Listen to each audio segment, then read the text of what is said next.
नमस्कार दोस्तों, आज आप सीखेंगे कि अपनी लागतों को कैसे नियंत्रित किया जाए ताकि आपका व्यवसाय जल्दी से उस बिंदु तक पहुंच सके जहां वह अपनी लागतों को पूरा करने के लिए पर्याप्त पैसा कमाता है और अंततः चतुराई से बढ़ता है, जिससे इसका मूल्य बढ़ जाता है।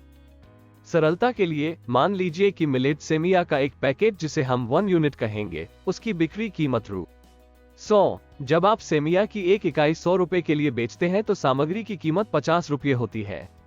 इसके अलावा बॉटलिंग और पैकिंग के लिए 3 रुपये और सेमिया के परिवहन और वितरण के लिए अन्य 5 रुपये जोड़ें। इसके अलावा 3 रुपये विपणन और विज्ञापन में जाते हैं।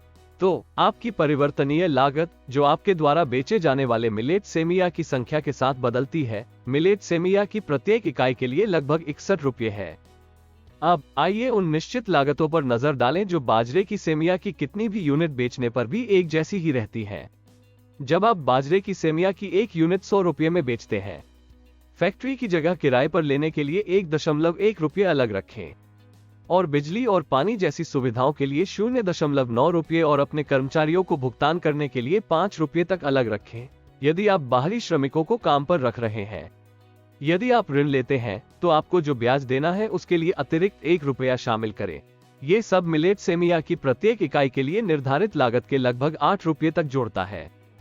जब आप निश्चित और परिवर्तनीय दोनों लागतों को जोड़ते हैं तो बाजरा सेमिया की प्रत्येक इकाई बनाने के लिए आपको 69 रुपये खर्च करने पड़ते हैं, जो 100 रुपये में बेचा जाता है।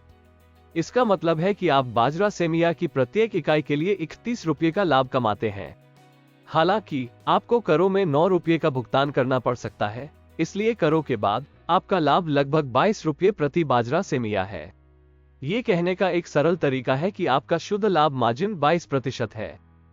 अब नियोजन भाग के लिए आपके पास 2 विकल्प हैं, या तो अपने लाभ का कुछ हिस्सा व्यवसाय में फिर से निवेश करें या अपने लिए पैसे का उपयोग करें। अपने लाभ का आधा हिस्सा, जो कि स्टॉक जैसी चीजों के लिए 11 रुपये है, व्यवसाय में वापस डालना बुद्धिमानी है। फिर आप बाकी 11 रुपये का उपयोग अपने या अन्य उद्देश्यों के लिए कर सकते हैं। जल्दी से लाभ कमाने के लिए अपनी निश्चित लागत को कम करने का प्रयास करें। बाजरा सेमिया बनाने के लिए जगह किराए पर लेने के बजाय अपने स्वयं के शेड का उपयोग करें। शुरुआत में परिवार के सदस्यों को श्रमिकों की लागत बचाने में आपकी मदद करने के लिए कहें। ऋण लेने के बजाय अपने पैसे का उपयोग करें या दोस्तों, परिवार और व्यावसायिक भागीदारों से मदद लें। इस तरह आपको नियमित ब्याज नहीं देना पड़ेगा। उन्हें एक निश्चित भुगतान के बजाय लाभ का एक हिस्सा दें। यदि आप इन लागतों को कम रखते हैं तो आप दूसरे महीने से लाभ कमाना शुरू कर सकते हैं। जब आपके ग्राहक आपके उत्पादों को पसंद करते हैं और आपका व्यवसाय बढ़ता है तो आपको इसे चलाने के लिए अधिक धन की आवश्यकता होगी। आपको अधिक सामग्री खरीदनी होगी, अधिक उत्पाद बनाने होंगे और तैयार माल और दुकानों के लिए क्रेडिट के लिए पर्याप्त पैसा होगा। यही वो जगह है जहां पर्याप्त कार्यशील पूंजी होना महत्वपूर्ण है। यह आपके व्यवसाय को बढ़ने में मदद करता है।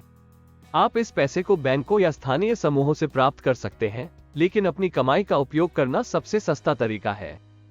अपने मुनाफे का आधा हिस्सा व्यवसाय में रखकर और फिर से निवेश करके आप 2 चीजें करते हैं जिन पर काम करने के लिए आपके पास अधिक कार्यशील पूंजी होती है और आप अपने व्यवसाय के मूल्य को बढ़ाते हैं।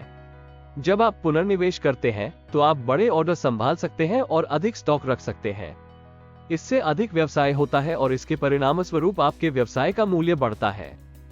आइए आगे देखते हैं। यदि आप दुकानों की संख्या बढ़ाना जारी रखते हैं तो पहले वर्ष के अंत में आपका व्यवसाय 48 लाख रुपये से 61 लाख रुपये तक हो सकता है। यदि आप दूसरे और तीसरे वर्ष में दोहरी पाली में काम करते हैं तो आपके व्यवसाय का मूल्य 98 लाख रुपये से 1.2 करोड़ रुपये हो सकता है।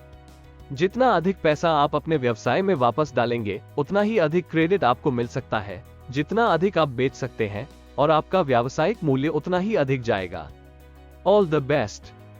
చూసినందుకు ధన్యవాదాలు। దయచేసి లైక్ చేయండి, షేర్ చేయండి, వ్యాపార్ కోచ్ ఛానల్ కు సబ్స్క్రైబ్ చేయండి।